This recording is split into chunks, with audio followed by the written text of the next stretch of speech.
So as long as this representation of pain is active in the brain, pain can occur even in the absence of noxious peripheral input.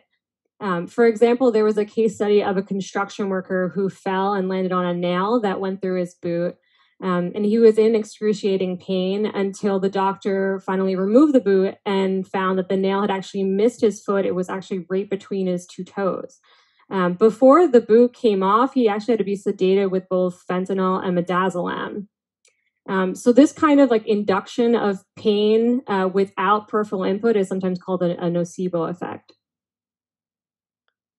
A general computational framework for explaining this that I really like is known as the predictive coding hypothesis. And it states that all of perception and cognition is determined by a mismatch between what neurons expect to experience and what they actually do experience.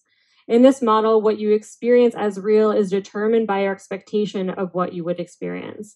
The actions you then take in your environment aren't simply an output, but they're really a way of gathering information because your actions will give you feedback as to whether or not your expectation was correct.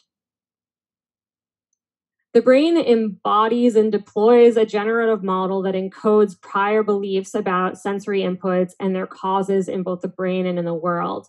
And beliefs here could really just be probability distributions. This framework gives us a deeper computational understanding of what is happening during the experience of pain in the brain. Representations in deeper levels of neuronal hierarchies generate predictions about representations in lower levels.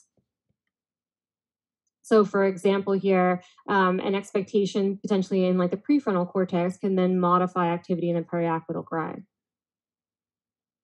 And these descending predictions are compared with lower level representations to form what's called a prediction error that gets passed back up the hierarchy to update the higher level representations. The exchange of signals between adjacent levels resolves prediction error at every level, resulting in a hierarchically deep, neurally encoded explanation for sensory inputs.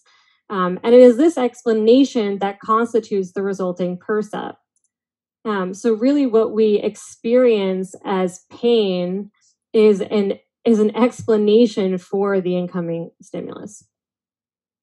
I just have a question regarding the sort of the relationship between chronic pain and sort of the brain's predictive function, and how, and I'm trying to sort of make sense of the ways in which sort of prediction error maintains chronic pain symptoms, if that's making sense.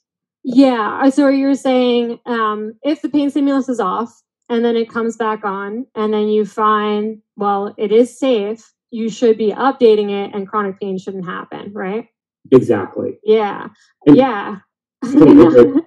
Sorry. I know, I think that's the money question. I think this is probably where we see the split, right? Not everybody develops chronic pain. So what is the reason? I think this is where like the real environmental components are coming in. If you might not actually be having the physical stimulus harming you anymore, but if you go back into a context that is still dangerous, you know, if you still believe that you're going to get injured again, or you're still experiencing the types of discrimination and exclusion that led to your injury or exacerbated your injury, I think what's happening is that you're not actually getting a prediction error. You're still getting the reinforcement of pain through the exclusionary experiences. You know, that's where it kind of goes back to that actual or potential tissue damage. Now the potential chain, you know, goes further and further down. So it's almost symbolic, right? It's not as easy to see in your immediate environment, but it's not less real. Does that answer your question? Yeah, I think that's so fascinating because I think it speaks to some extent like the exposure work that we typically do, but where we're targeting, let's say, maladaptive beliefs or emotions. But now I can sort of imagine in terms of our relationship to pain, how it could be equally applicable. Yeah. Yeah, and one thing I really like, I wasn't a pain researcher before this. I thought pain was kind of like boring. I thought it was too primary when I first got exposed to it in grad school. I was like, I want to do emotion.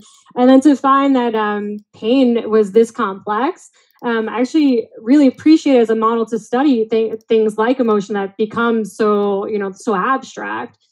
Because you can ground it in an external stimulus, right? Like you can just elicit it directly and know you elicited it, to the temperature that you wanted to in the lab, and still study these really complex effects on that signal. So I would really hope that like this can translate out. Like I wonder if like acute experiences of any type of like psychological state, like shame, for example, if you then can also embed that in your self concept.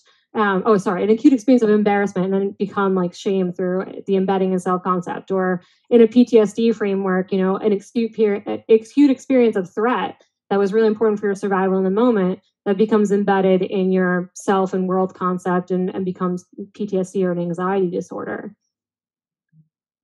Yeah, thank you so much. Yeah, thank you. Wonderful.